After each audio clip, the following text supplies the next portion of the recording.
Hey guys, Bomber8597 here, back with another video for you. SummerSlam, of course, is this Sunday, and to get ready for it, I thought I'd watch a past SummerSlam. The idea was actually suggested to me by my buddy Bell&J, so be sure to check him out. YouTube.com/Bell&J, lowercase letters B-E LLINJ.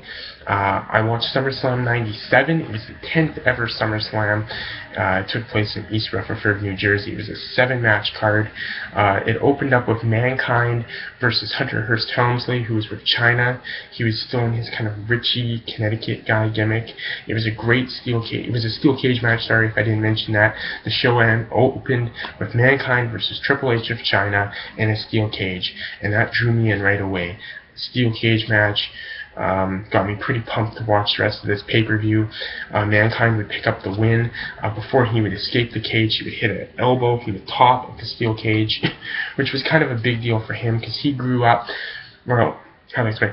The reason why he did the things he did in his career is because growing up he saw Jimmy Superfly Snuka jump off the top of the steel cage in Madison Square Garden and hit a flying splash. And he always wanted to kind of give people that feeling that he felt watching Jimmy Snuka do that. The next match was Goldust versus Brian Pillman, and if Brian Pillman lost, he would have to wear a dress on Monday Night Raw. It was the dress of Goldust's manager at the time, Marlena, so he would have to wear Marlena's dress on Raw.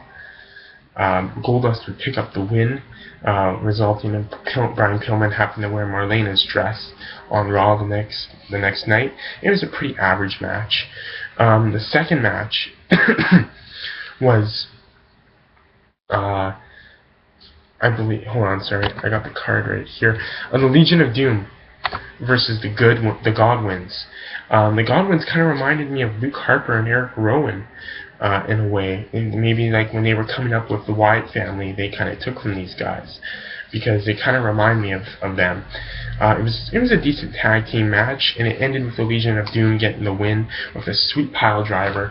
I have trouble distinguishing who's Hawk and who's Animal, but the one Legion of Doom member had the guy in like pile driver position, while the other guy came from the top rope and like pushed his feet down. It was pretty sweet. Legion of Doom pick up the win.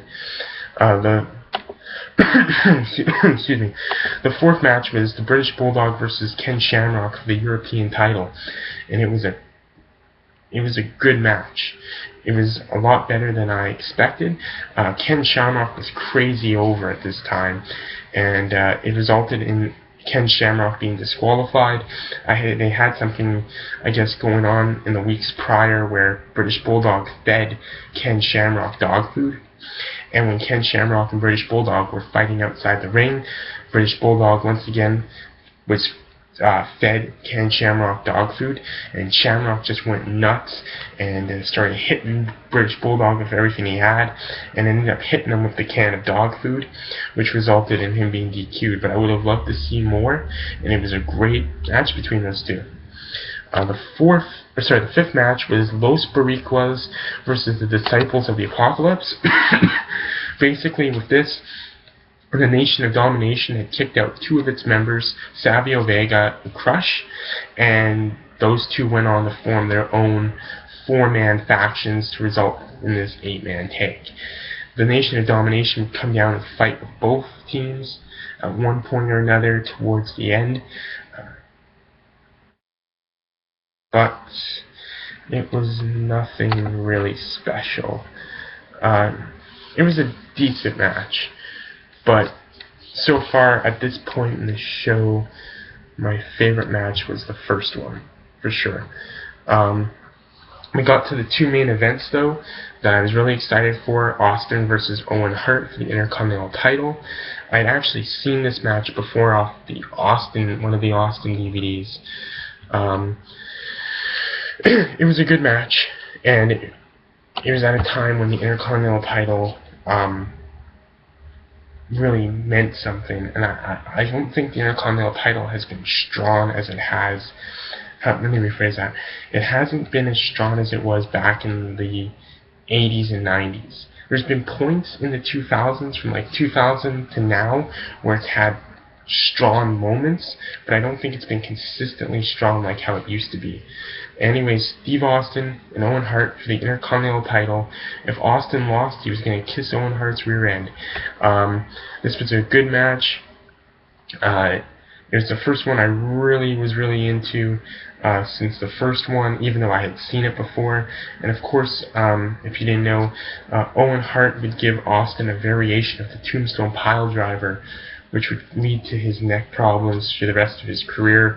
And actually, Austin couldn't feel his fingers and feet, I don't believe, after that move. And Owen Hart, being a good professional, a true professional,